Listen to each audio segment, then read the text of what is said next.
All right, here we go. Back at it again, getting you set for Kentucky Derby number 152. And today we want to talk about a really, really important angle because they say in racing, like the odds, what's value to one person may not be value to another. So it's all sort of, subjective. Or you're trying to figure, okay, your preference, do I like that? There are certain rules for odds, right? So today we want to talk about long shots.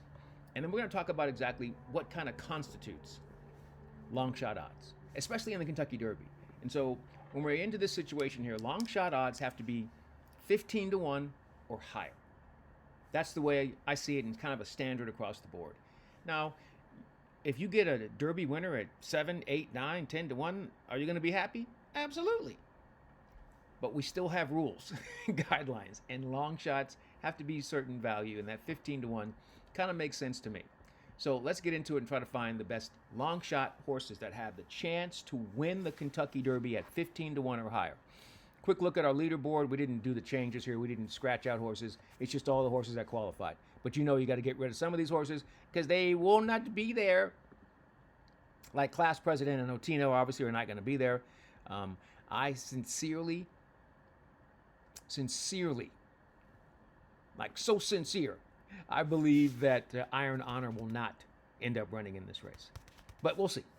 They haven't made a decision just yet as of this discussion here. All right, so now let's get down to business. These are the 5 horses that I believe have a great shot to win the race, and they also represent excellent value. Live long shots is what we call them, right? Here we go. 5 Derby long shots. Incredible. 25 to 1. I think he will. I was thinking, he might get bet down. I was like, but the way they're talking about other horses, I think he might float up now, which is standard with all the media and the marketing of the Kentucky Derby. You'll start to have horses that they'll see in a workout, and they'll talk about those horses more than any other horses, and then some horses will start to get downplay. Incredible is one of those horses I think will not get as much play because they're not talking about him as much. So he'll be 25 to 1, which if you like him, and I do, fantastic value. Then there's Full Effort. Now, Full Effort, in my opinion, should be higher than 25 to 1 because he doesn't have any dirt experience. But these horses are becoming in vogue, right? They're very stylish to like the horse, and I love it too. I love the synthetic to dirt angle, and Full Effort, I think, is very interesting. Post time, though, I think he might get bet down a little bit, but I still think he'll be around 20 to 25 to 1. The big question as far as the value is concerned on these Derby long shots is Further Ado. Now, Further Ado is probably 15 to 1 morning line. With Johnny in the irons and what this horse has been able to do, I'm pretty sure he's going to get bet down. So I would expect to see Further Ado at around 12 to 1, which is still great. You get $25 on a Derby winner. That's fantastic. So I think that still qualifies because I think Further Ado has a great chance to win the race. Just a great chance. These top 3 runners here, Incredible, Full Effort, Further Ado, those are my 3 horses I think have excellent chances to win. Then you've got the horses that you just don't know what they are, right? Dan and Bourbon and Wonder Dean. You just don't know how good they can be. And Dan and Bourbon is interesting, and obviously Wonder Dean put on a good show in the UAE Derby.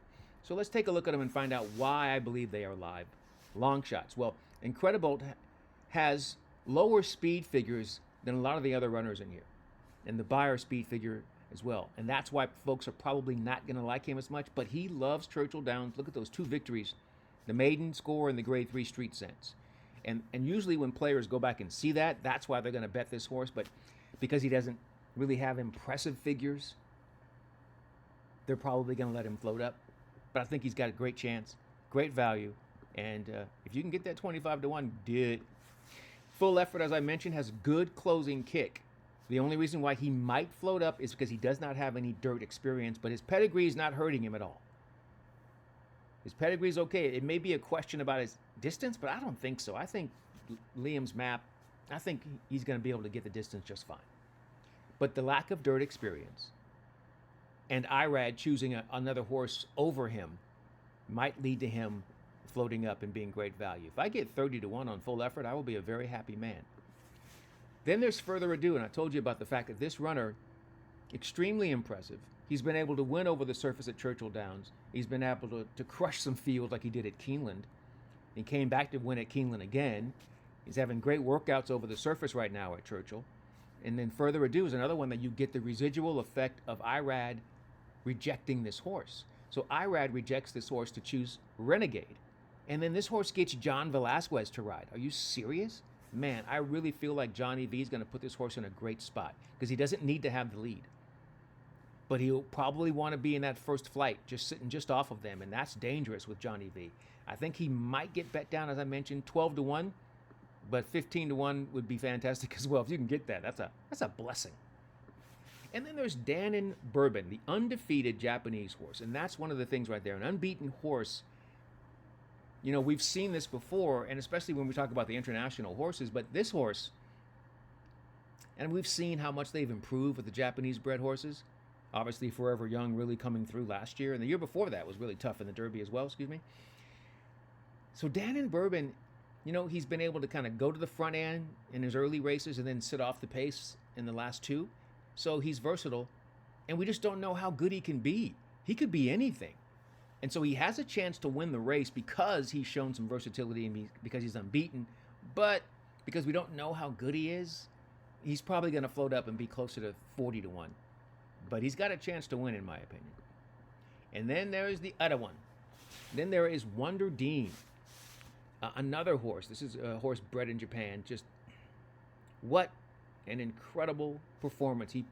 In the UAE Derby, he had to run down lone speed that had zero pressure. And when he got there, he ran right past 6 speed. It was really impressive.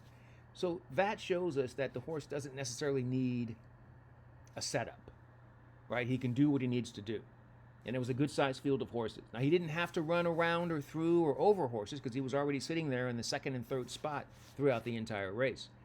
So he did get great positioning early on.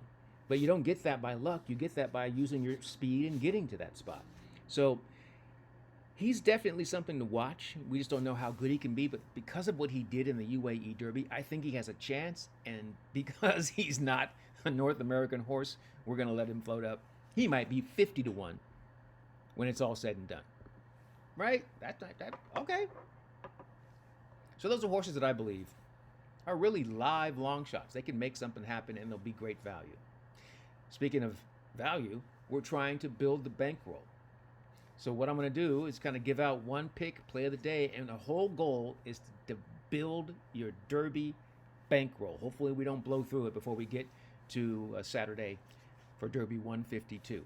And so Keeneland coming up, race number, I do believe it's race number 9 on the card, coming up on Thursday from Keeneland is when we're going to get into some things there, and we're going to be able to make something happen, hopefully. So what we're going to do is play race number 9, Keeneland, Thursday, play of the day, on the turf. Going to go with the number 11 filly, Peachy Canyon. Now, she has yet to hit the turf, but she's got great turf pedigree, obviously. You see that debut at Dundalk going 7 furlongs. Okay, there's nothing wrong with that. And then the first start in North America at Gulfstream Park on the synthetic. Great performance from off the pace. You can see that outstanding closing kick. Now you move her to the turf, and Johnny V gets the ride. I know we're 9-2. We'll probably end up being 7-2. I'll take it all day long. All day. Johnny V going to ride the 11 Peachy Canyon. That's on Thursday. Thursday at Keeneland. It is race number 9. All right, and that's how we do our daily Derby dollars, where we're just trying to make some money every day to build that bankroll so that we feel really confident coming in to the Oaks and the Kentucky Derby. All right, that's how we do it here on Horse Race Bets. In the meantime, in between time, until next time, I'm Ken Rudulph. We will see you here. Good luck and enjoy whatever you're into. We'll continue our Derby and Oaks discussions next time.